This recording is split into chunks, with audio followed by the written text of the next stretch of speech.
제가 계속해서 음녀에 대해서 말씀을 했습니다. 음녀는 7년 안에 세계 평화를 이루겠다. 세상을 안전하게 하겠다. 모든 사람이 잘 먹고 잘 살게 하겠다. 언약을 가지고 등장하는 자가 음녀입니다. 이 세상을 통치하려면 어떤 통치할 수 있는 기구들이 있어야 된단 말이죠. 그러면 이 세상을 자기 손바닥에 놓고 그들을 다스리고 지배하는 그 문화가 이제 컴퓨터 문화다 이렇게 이제 생각을 하죠.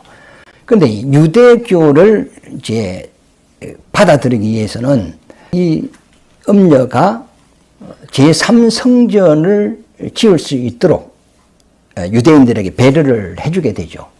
왜 그러냐면 이스라엘이 1945년에 나라가 회복되었어요. 그러나 성전은 회복이 안 되었거든요. 하나님의 성전이 없는 나라는 하나님의 나라가 아닙니다. 하나님의 나라가 되려면 그 나라 중심에 하나님의 성전이 이루어져야 돼요. 그래서 이스라엘 백성들은 이제 나라는 국군은 얻었는데 아직 성전이 아직 완성이 안 됐어요. 지금 성전을 지을 모든 것은 다 준비되어 있거든요. 근데 왜 못 짓느냐 하면 하나님의 그 성전터에 이슬람 사원이 지어져 있단 말이죠. 그러면 이 사원을 헐어버리고 성전을 지어야 되는데 만약에 이슬람 사원을 손댔다가는 이거 큰일 난다. 중동이 다 들고 일어난단 말이죠. 그러니까 준비는 하고 있는데 이걸 짓지를 못하고 있어요. 그런데 음녀가 나타날 때에 유대인들의 마음을 사기 위하여 이 성전을 지을 수 있도록 이제 길을 열어줍니다. 그러면 이제 이스라엘 백성이 제3성전을 딱 지어서 그곳에서 붉은 암염소를 하나님 앞에 제사를 드리고 또 예물을 드리고 이제 하나님을 섬기는 이스라엘이 되죠. 그때 되면은 모든 열국도 세상에 있는 종교도 모든 것이 다 음녀 손에 다 들어온단 말이에요. 그리고 또 음녀는 자기가 언약한 대로 이제 세계 평화를 이루는 거예요. 그때 되면 평안하다, 안전하다. 마치 이 세상이 낙원같이 되거든요. 그러니까 아담 이후로부터 이후에 음녀가 통치하는 그때만큼 평안한 때가 없는 겁니다. 그래서 이게 안전하다, 평안하다 할 때 이제 데살로니가 5장에 보면은 그때 이제 주님이 도둑같이 온다 그랬거든요. 그리고 믿는 사람도 그렇고 믿지 않는 사람도 그렇고 가장 많이 타락할 때가 언제냐면 먹고 살만할 때입니다. 평안할 때, 안전할 때. 이 세상 사람들도 그러잖아요. 살만하면 죽는다 그러잖아요. 음녀가 3년 반 동안 통치할 때는 정말로 세상이 좋아요. 그리고 모든 세상, 왕, 귀족, 그 다음에 배운 자, 지도자, 모든 자가 다 음녀에게 다 쏠릴 수밖에 없거든요.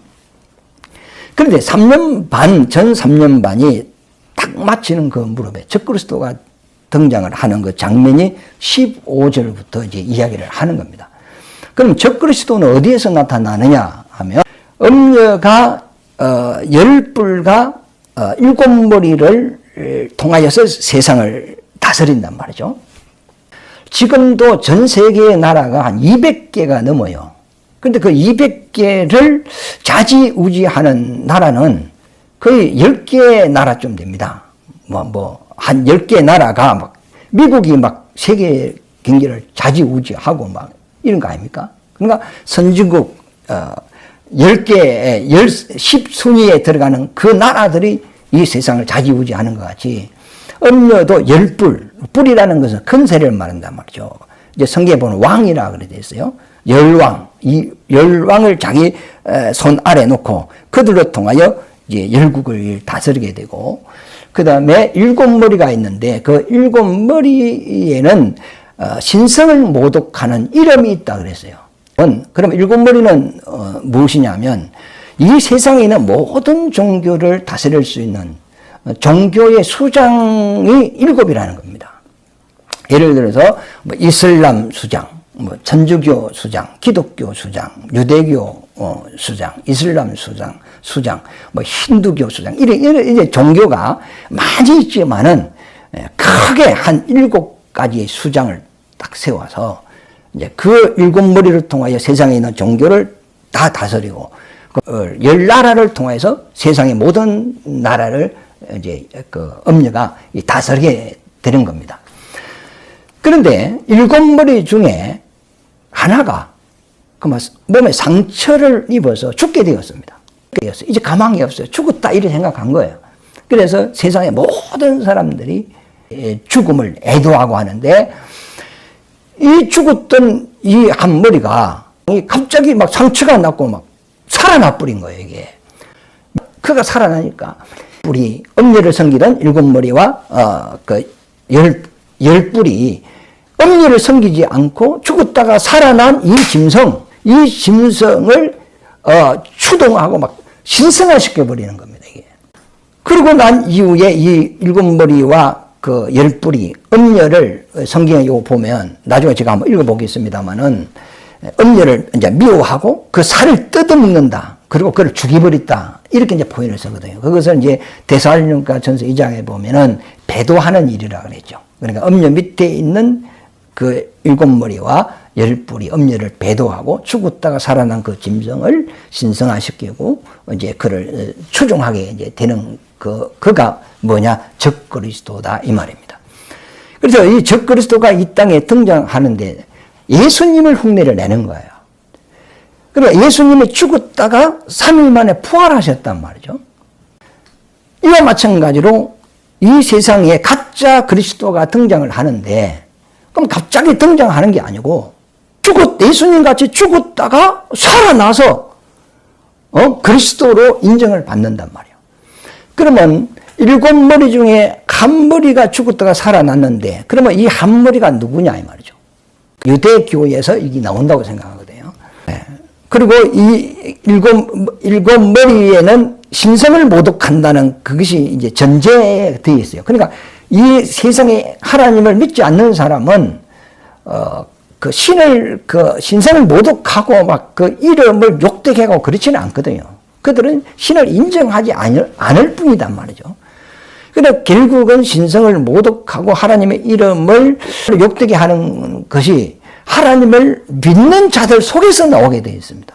이단도 기독교 안에서, 사이비도 기독교 안에서 나오지 불교 안에서 나오고 또 세상에서 나오는 것은 아니단 말이죠. 그리고 성령을 해방하는 자도 복음을 가로막는 자도 전부 다 교회 안에서 나오는 거거든요. 그럼 교회 안에서도 예수를 믿고 구원을 받는 사람이 있고 교회 안에 들어와서 사탄 짓을 하는 사람이 있다는 겁니다. 이와 마찬가지로 메시아 간을 가지고 있는 종교, 그건 유대교거든요. 유대교에서 이런 적그리스도가 나타나지 않느냐 이렇게 저 생각으로는 그렇게 이해를 하고 있습니다. 성경 계시록 13장을 한번 보시죠. 1절에 내가 보니 바다에서, 이 바다는 세상을 이야기합니다. 바다에서 한 짐승이 나오는데 그 짐승 중에도 세 짐승인데 처음 나오는 짐승, 두 번째 나오는 짐승, 세 번째 나오는 짐승이 있습니다.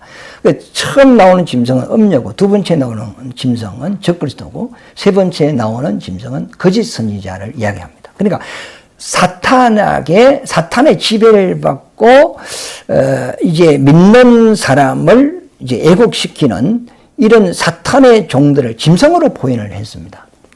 에덴 동산에서 아담이 뱀에게 유혹을 받아서 타락을 했단 말이죠.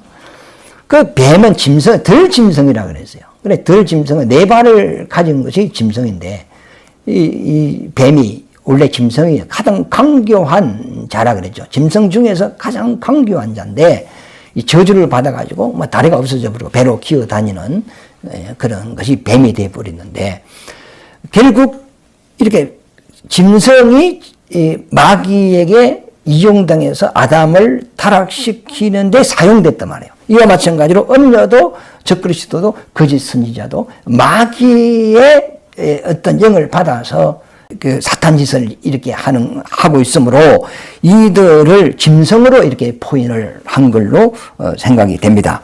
한 짐승이 나오는데 뿔이 10나라죠. 머리가 7이라 이 세상의 종교의 7 수장들 그 뿔에는 10 왕관이 있고 왕이죠. 지금은 대통령이라 하지만 옛날에 왕입니다. 이제 왕의 간을 쓰고 있다. 그 머리에는 신성 모독하는 이름들이 있더라. 그러니까 일곱 머리에는 신성을 모독하는 이 종조죠. 2절에 보면 내가 본 짐승은 포범과 비슷하고 그 발은 곰의 발 같고 그 입은 사자의 입 같은데 용이 자기의 능력과 보좌와 큰 권세를 그에게 주었더라 그랬죠. 그러니까 음녀가 세상을 다스리는 왕이 되는 거잖아요. 그러니까 이 용은 사탄인데 사탄이 이 음녀에게 자기 능력과 보좌와 권세를 주었더라. 그러니까 이 세상 임금이 마귀잖아요. 그 권세와 보좌를 이 음녀에게 주었는데 음녀가 평화의 언약을 공략하고 이 세상을 이제 다스려가는 걸 이야기합니다. 그 다음에 3절부터는 적그리스도에 대한 건데요. 그의 머리 하나가 상하여 죽게 된 것 같더니, 그래, 7머리 중에 하나가 이제 상처를 나서 이제 죽게 되었단 말이죠. 그런데 그 죽게 되었던 상처가 나음에 온 땅이 놀랍게 여겨 짐승을 따르고, 이제 적그리스도가 이제 등장하는 장면입니다. 용이 짐승에게 권세를 주므로 용에게 경배하며 짐승에게 경배하여 이르되 누가 이 짐승과 같으냐? 누가 능히 이와 더불어 싸우리요 하더라. 이 음녀는 이제 그 밑에 있는 무리들이 배도를 해서 음녀를 이제 죽이고 죽은 자 가운데서 살아난 이 짐승, 이제 적그리스도입니다. 이를 이제 신성화시켜서 이 짐승을 이제 사람들이 따르게 되는 겁니다. 5절에 보면 또 짐승이 가장하고 신성모독을 말하는 입을 받고 또 42달 동안 일할 권세를 받느니라. 42달이면 3년 6개월입니다. 그러니까 7년 중에 3년 반은 음녀가 이제 평화로 다스리자가 이제 배도가 일어나가 음녀는 죽고 그 다음에 후 3년 반에 적그리스도가 나타나서 42달 동안 세상을 이제 다스리게 되는데 이것은 자기를 그리스도라, 자기를 신성화시키고 하나님의 성전에 앉아서 나를 경배하라, 나를 믿으라. 그러면 너에게 영생이 있고 새로운 나라가 있고 영원히 죽지 않을 것이다. 나는 그 영원한 나라의 영원한 왕이다. 이렇게 이제 이 적그리스도가 이제 이렇게 이야기를 하는 거죠. 그러니까 음녀하고 적그리스도는 완전 그 분위기가 완전 다르단 말이죠. 그래, 음녀는 자기를 믿어라, 나에게 경배하라, 나는 뭐 신이다, 이런 이야기가 없어요. 그런 세상 전체를 다스리는 한 왕의 평화를 주장하는 왕으로 등장하여서 이제 3년 6개월 지배를 하는 것이고, 이제 적그리스도는 자기를 신성화시켜서 모든 사람들이 자기에게 경배하도록 하는 겁니다. 그러면서 자기에게 경배하지 않는 이런 그 그리스도인 그 성도들의 피를 흘리죠. 막 죽이고 막 그런 짓을 한단 말이죠. 6절에 보면 짐승의 입을 벌려 하나님을 향하여 비방하되 그의 이름과 그의 장막 곧 하늘에 있는 자들을 비방하더라. 그러니까 하나님이 어딨냐? 내가 하나님이다 그러잖아요. 하나님 눈에 안 보여요. 그러면서 보이지 않는 그 하나님을 믿는 그 성도들을 다 죽이지 않습니까? 자기를 신으로 섬기지 않는. 그래서 이것을 하나님을 비방하고 하나님의 이름을 욕되게 하고 그의 장막 곧 하늘에 사는 자들을 비방하더라. 그러니까 그의 장막, 하나님의 그리스도 안에 있는 사람들, 또 하늘에 속한 사람들, 이 사람들을 이제 비방하고 이제 죽인단 말이죠. 7절에 또 권세를 받아 성도들과 싸워 이기게 되고 각 족속과 백성과 방언과 나라를 다스리는 권세를 받으니 죽음을 당한 어린 양의 생명책에 창세 이후로 이름이 기록되지 못하고 이 땅에 사는 자들은 다 그 짐승에게 경배하니라. 거의 다 이 적그리스도에게 다 경배하고 다 믿음이 유혹을 당해서 다 이제 넘어가게 돼 있죠. 그래서 10절에 보면 사로잡힐 자는 사로잡혀 갈 것이요. 그래서 우리가 이제 적그리스도를 막 그리스도라 인정하고 우리에게 영원한 나라를, 우리에게 속죄를, 우리의 영원한 왕이라고 적그리스도에게 다 넘어가서 사로잡혀 갈 자는 사로잡혀 간다는 거예요. 그러나 칼에 죽을 자는 마땅히 칼에 죽을 것이요. 끝까지 믿음을 지키면서 칼에 순교하는 사람들은 순교한다는 거예요. 믿는 자 중에 이 두 부류가 나눠지는 거죠. 적그리스도에게 넘어가 버리는 사람이 있고 끝까지 믿음을 지키면서 칼에 맞아서 순교하는 사람들, 이 두 부류가 이제 앞으로 이제 일어난다는 거죠. 그러니까 언제든지 하나님은 알곡과 가라지를 이렇게 나누거든요. 나와 여러분들은 알곡이 되시기를 바랍니다. 그래서 성도들의 인내와 믿음이 여기 있느니라. 그리고 이제 11절에는 또 이제 천사가 요한에게 또 보여주는 것이 적그리스도가 정등할 때 같이 나타나는 짐승이 있는데 그 짐승은 거짓 선지자라 이렇게 표현을 했습니다. 그런데 이 거짓 선지자들은 능력과 막 엄청난 이적을 행하면서 적그리스도가 메시아라고 증거를 합니다. 이 거짓 선지자가 사탄으로부터 능력이 임하여 가지고 하늘을 맹하니까 하늘에서 불이 쫙 떨어진단 말이에요. 엘리야가 하늘을 맹하니까 하늘에서 불이 내려와 가지고 막 그 사람을 살려버리고 그러지 않습니까? 이와 마찬가지로 그 구약에 보면은 주님 앞서 엘리야가 온다 그랬거든요. 주님 재림 앞서 엘리야가 온다 그랬어요. 그럼 엘리야가 구약 때 뭘 했죠? 하늘에서 불이 내려오게 했단 말이에요. 그것을 이 거짓 선지자가 그 능력을 행하는 거예요. 그리고 우상이 있는데 우상을 맹하니까 우상이 말을 해오는 거예요. 그럼 그걸 본 이 세상 사람들이 이 거짓 선지자의 말을 듣고 적그리스도를 메시아로 막 섬기게 된단 말이에요. 그 믿는 사람들도 포적을 따라가는 사람, 이런 사람, 믿는 사람들 중에서도 막 하나님의 말씀을 따르지 아니하고 포적을 따르고 은사를 따르고 이런 사람들은 그쪽으로 몰려갈 수밖에 없단 말이죠. 왜 그러냐면 이 거짓 선지자의 모형이 두 뿔을 가진 양으로 표현하고 있어요. 그 두 뿔이라는 의미는 두 가지의 사역을 한다는 거죠. 이거는 예수님의 초림 또는 재림 바로 앞서 오는 선지자가 한 그 모습을 이 거짓 선지자가 그대로 하는 거단 말이죠. 그러니까 예수님이 초림 때는 세례 요한이 먼저 오셨잖아요. 근데 그 세례 요한은 율법과 선지자의 마침이라 그랬어요.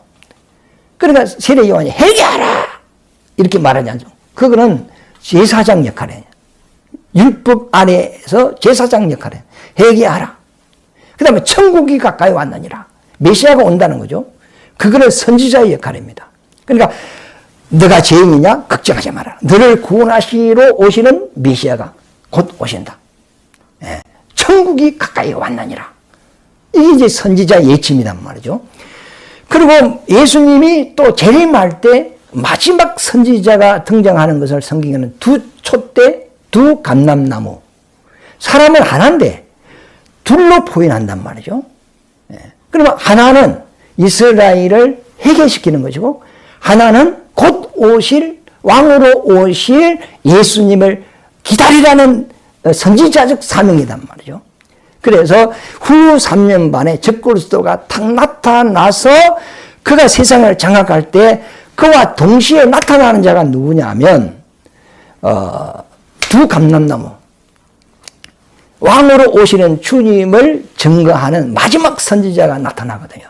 그래서 나팔절이라 그래요. 그때 나팔은 이제 복음을 전한다는 겁니다. 그러니까 이스라엘이 적그리스도에게 쏘가서 넘어가는 그 순간에 이제 선지자가 나타나서 나팔을 분다는 거예요. 회개하라, 속지 마라. 그는 적그리스도다, 가짜다, 간첩이다, 그를 따르면 안 된다 하면서 이스라엘 백성을 이제 예수를 소개를 하는 거죠. 2000년 전에 예수님 오셔서 인류를 구원하셨다. 죄를 사하셨다. 그러나 이스라엘 너희들은 그동안 눈이 가려져 있었기 때문에 그 사실을 몰랐다. 그러나 이제는 너희의 때다. 주님이 곧 오신다.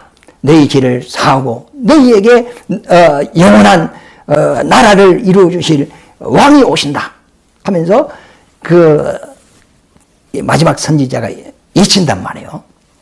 그것을 초막 초막절이라는데 그 초막절 안에 나팔이 있고 속죄일이 있단 말이에요. 그러니까 후 3년 반은 장막, 주님이 이 지상에 내려오면 장막절이 이루어지는데, 장막절이라는 것은 하나님이 우리와 함께 하는 것이 장막절이단 말이에요. 그런데 그 장막이 이루어지기 전에 이제 그 장막을 이루어질 수 있는 준비하는 그것이 뭐냐? 초막절이단 말이에요. 그래서 그 초막절 안에는 나팔절이 있는 거예요. 회개하라 하는 선지자의 말이 있고,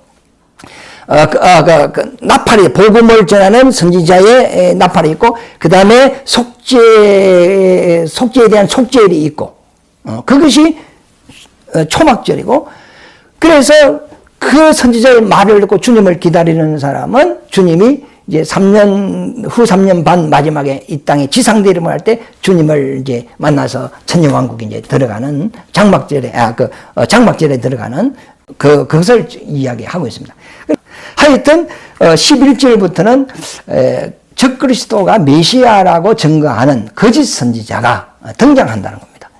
마치 예수님 초림 재림 앞서 선지자가 와서 예수를 증거하는 같이 그대로 흉내를 낸단 말이죠. 근데 적그리스도도 자기가 예수님이 죽었다가 3일날 부활한 그 모습을 그대로 지도 죽은 자 가운데서 막 살아난 것 같이 되어서 이제 그리스도가 되고, 또 예수님이 오시기 전에 그 선지자가 와서 예수가 온다는 걸 증거하는 같이 이 거짓 선지자들이 나타나서 적그리스도가 메시아라고 온 세상에 이 증거를 한단 말이에요. 능력을 행하면서 증거를 하는데, 그 거짓 선지자의 말을 듣고 모든 사람은 다 그쪽에 거의 다 넘어간다고 이제 우리는 보고 있습니다.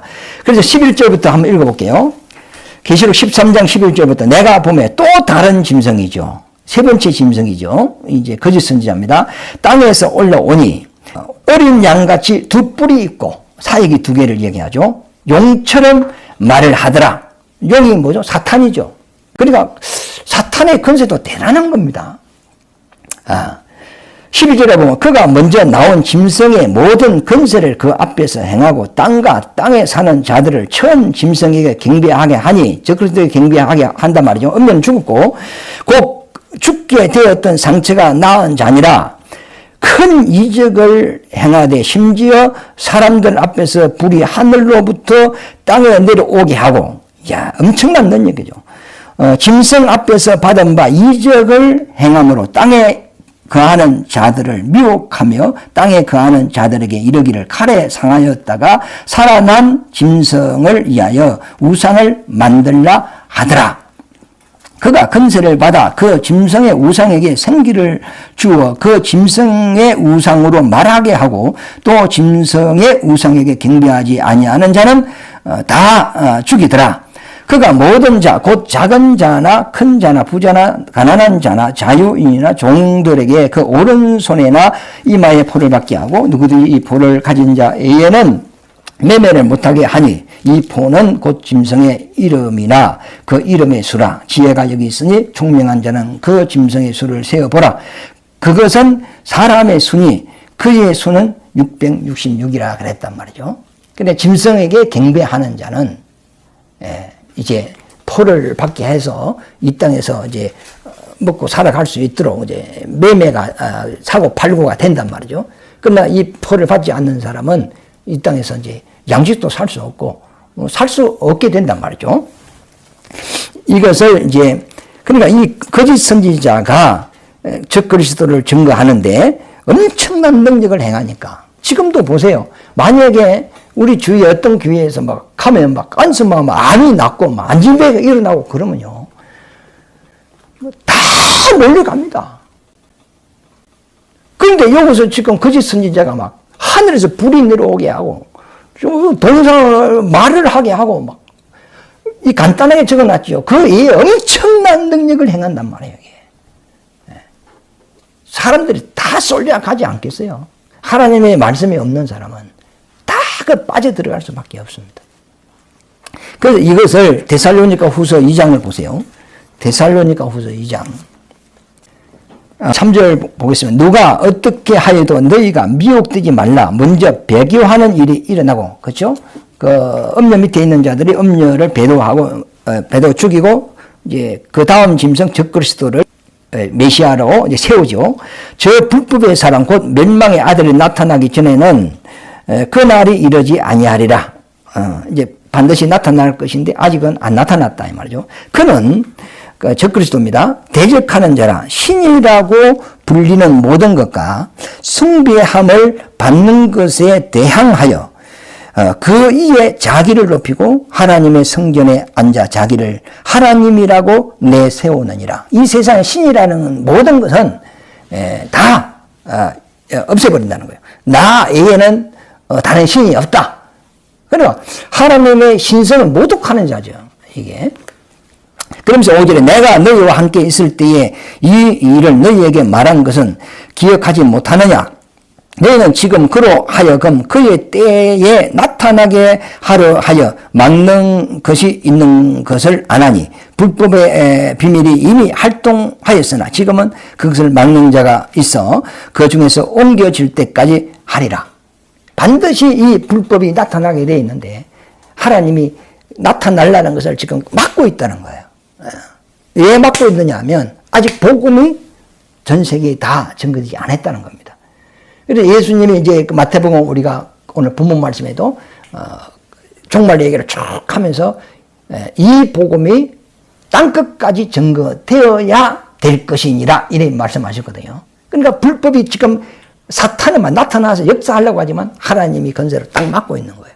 근데 복음이 다 전거되면 하나님이 손을 딱 대면 음료도 나타나고 적그리스도 나타난단 말이에요. 나타나서 이제 미혹하기 시작하는데 그들이 터무니없이 미혹하는 게 아니고 이 성경 말씀 가지고 미혹을 하는 겁니다. 그래서 유대인도 믿는 사람도 막 이게 유혹을 당하는데 이것을 미리 우리에게 말씀을 해 주고 있는 겁니다. 자, 9절에 보면은 이제 적그리스도, 거짓 선지자 적그리스도에 대한 그 증가하는 그 능력으로 증가하는 내용인데요.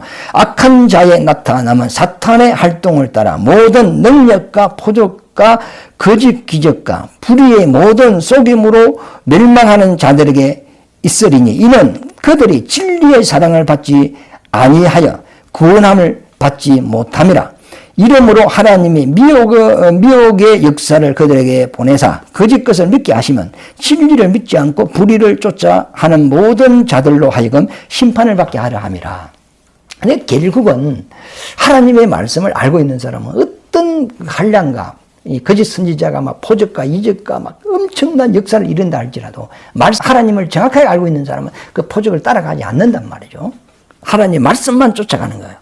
그리스도가 여기 있다 저기 있다 하여도 그에 신경을 안 씁니다. 아니 말씀대로만 말씀대로 하나님 역사하시는 분이니까 말씀을 따라간다.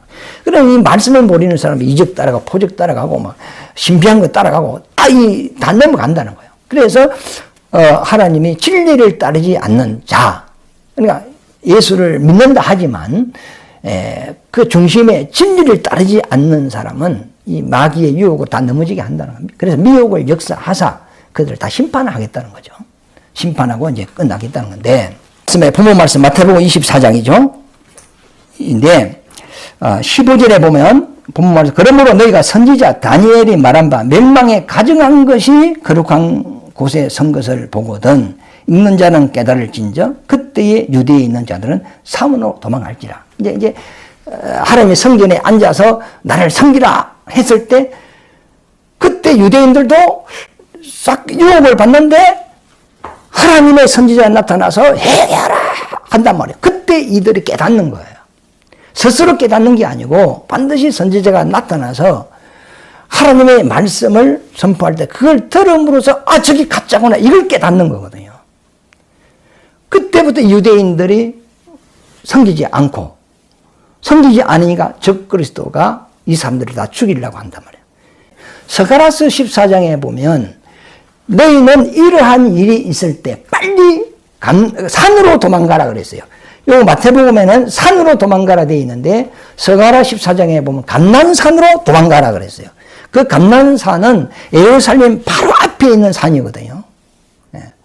그래서 감난산 위에서 보면 바로 예루살렘 눈앞에 있단 말이죠. 그러니까 이때 빨리 도망가는데 그 감난산이 그때 도피성이 되는 겁니다. 하나님이 그 천사들이 그 감난산을 이렇게 보호를 한단 말이야. 그러니까 오직 이 세상에서 보호를 받을 수 있는 단 한 곳이 뭐냐? 감난산이단 말이야.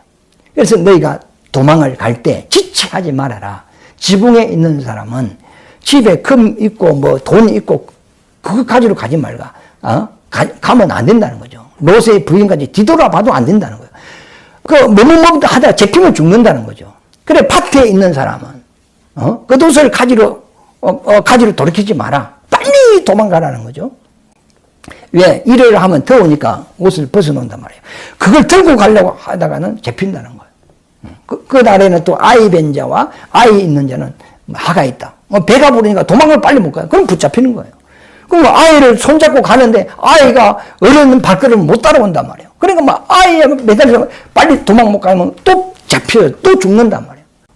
그리고 안식일에 되지 않도록, 그러니까 겨울에 되지 않도록, 겨울에 도망가기가 어렵거든요. 안식일이라고 선체 도망가면 안 된다. 너가 오직 살 길은 한 길밖에 없는데, 안식일이고, 또 겨울이고, 어린아이고, 돈이고, 겉옷이고, 이거 생각하면 안 된다. 너 살기 위해서는, 살아서 주님을 만나기 위해서는 감난산으로 도망가라는 겁니다. 그곳에서만 너가 보호를 받을 수 있다는 거죠. 어디에 있는 사람들이 이곳에 감난산을 피할 수 있느냐 하면 유다에 있는 사람들, 유대 지경에 있는, 그러니까 예루살렘 근처에 있는 사람들, 이 사람들이 적그리스도를 피하여 그쪽으로 도망갑니다. 그러면 유다 지경 말고 다른 쪽에 있는 사람은 도망 못 가요. 이 감난산은 도망갈 시간이 없어요. 거리가 너무 멀기 때문에 못 가는 겁니다. 그들은 환난 속에서 숨어서 지내든지 그 칼에 맞아 죽든지 이제 또 막 그렇습니다. 그리고 또 그 환난 속에서 살아서 나오는 자들이 있는데 그 부분에 대해서 또 다음에 이어서 이제 하겠습니다. 이 종말론이 참 어렵습니다. 이제 계시록 같은 데 보면 순서적으로 기록해 놓으면 되는데 뒤에 것이 앞에 기록되어 있고 앞에 것이 뒤에 기록되어 있습니다. 어순이 이렇게 섞여져 있어요. 그러니까 우리가 읽어도 이게 무슨 말인가 이해가 안 됩니다. 그러나 하나님의 그 경륜을 알면 그 순서를 우리가 알 수가 있거든요. 짐승은 세 짐승이 나오는데 처음에는 음녀, 그 다음에 적그리스도, 그 다음에 거짓 선지자들이 나타납니다. 그래서 계시록에 나오는 거짓 선지자들은 지금 있는 거짓 선지자들하고는 다릅니다. 계시록에 등장한 거짓 선지자는 적그리스도를 메시아로 증거하는 자들입니다. 그래서 18장인가 보면 주님이 지상 재림해가지고 음녀는 죽었고 그 당시에 살아있는 적그리스도하고 거짓 선지자는 사로잡아가지고 산채로 유황불에 집어졌다 그랬어요. 그러니까 지옥을 1000년 먼저 간 자가 적그리스도와 거짓 선지자 이 둘입니다. 그리고 주님이 재림하셔서 이 세상을 만물을 회복하고 1000년 동안 이 세상을 다시 통치하시고 그 다음에 백보자 심판을 통하여 영원한 천국, 영원한 지옥으로 이제 모든 것이 끝나는 겁니다.